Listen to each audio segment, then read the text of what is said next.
Wala akong kinukuha ang ganyang halaga na cherry. Talaga. O sige, ako na lang magre-regalo sa'yo. Good. It's a prank!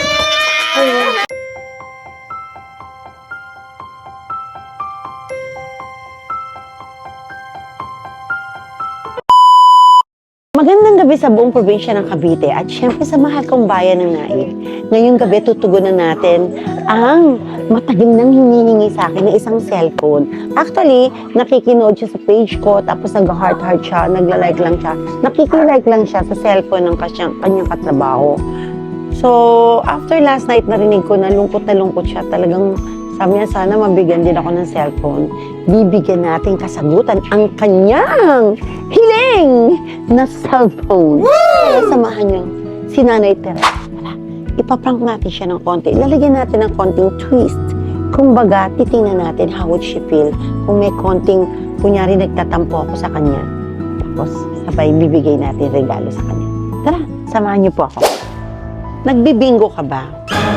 Yung totoo. Oo. Punta naman ako dun yung yung alanganing oras eh. O yun nga ang masama eh. Alanganing oras ka lumalabas. Sasabi mo sa akin, natatakot ka. Pagkagabi, ayaw ko lumalabas. Pero naglagabi ka lumalabas. Hindi, dyan lang naman kasi. Kung malayo yan, hindi ako pupunta nun. Tama ba yon? Tama ba yung ginagawa mo? Ano ba naman yung sasabihin mo lang sa akin?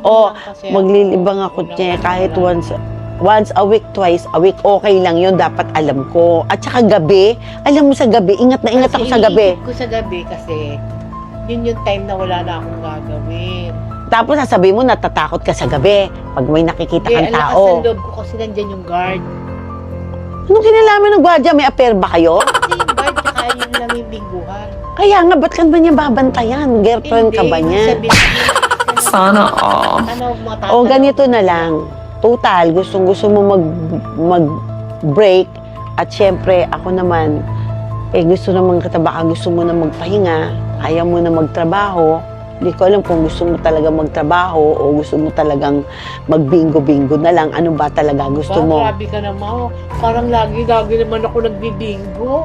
Gusto Mariosip. Ano ba talaga totoo? Hindi ba naman yun? Baka naman meron ka na kasing lalaki sa bingguhan. Sino mo lalaki ko? Bakit ka? Gabi ka umaay. Pwede ba naalala nyo, may nawawalang pera din sa dining? Si Tita Baby, ano naglilinis dito? Oo nga, magkano ba yun? 2.5. Ito para sa daw dito. Ano? 2.5. Oh, nawawala daw po yung pang-parcel. Iniwan dito. Kayo lang po naglilinis dito. 2,000. Sino nakaiwan? Wala mo. Paninong pera yun? Pang-parcel po nila, Papa. Ay, no, naku. Kahit anong mangyari, Kailan hindi ko yan? yung gagawin. 2 days. Oo nga, hindi. Ikaw nga lang nga naglilinis ng mesa. Wala akong nakikitang pera. Sigurado ka? Oo. Ang pera lang nahahawakan ko pag nagbinibigay nila yung pamalengke ni Manang. Ako mag-aakyat kay Manang ng pera. Pero gusto mo yung trabaho mo. Oo naman.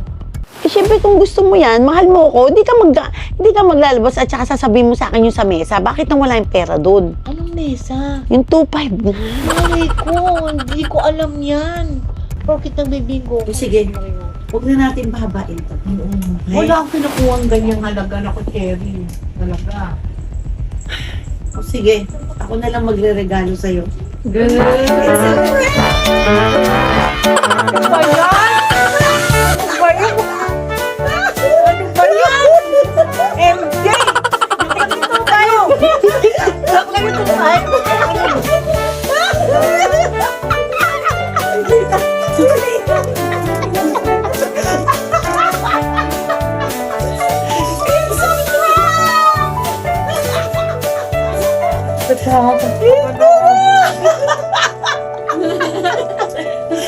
Kala ko nagalit to si Sir sa Ito kaya gusto pa si Papa kasi elected niya. Oo nga.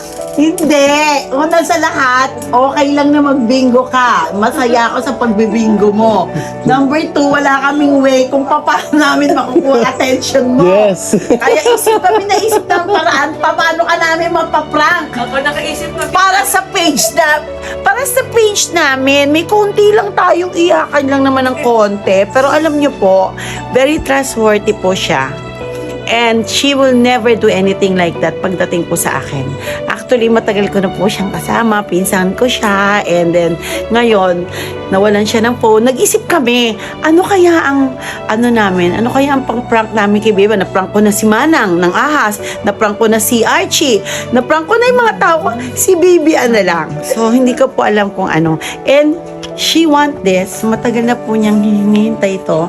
Kasi, nakikinood lang siya ng phone. And I had this phone for quite some times. Ito po yung mga giveaway ko sa aking mga kababayan sa Nike. Marami pa po ito. Kaya lang hindi ko pa po alam kung ano yung gagawin ko. Kasi after when I got back from China, ngayon ko pa lang po nire-recover yung katawan ko. So, hopefully makapaghintay-hintay lang po ng konti yan. Mabibigay ko rin po sa inyo, lalo na yung mga bags ninyo. So, mga susunod linggo na to. So, prank time. Micah, I love you. Thank you. How do you feel? Masaya.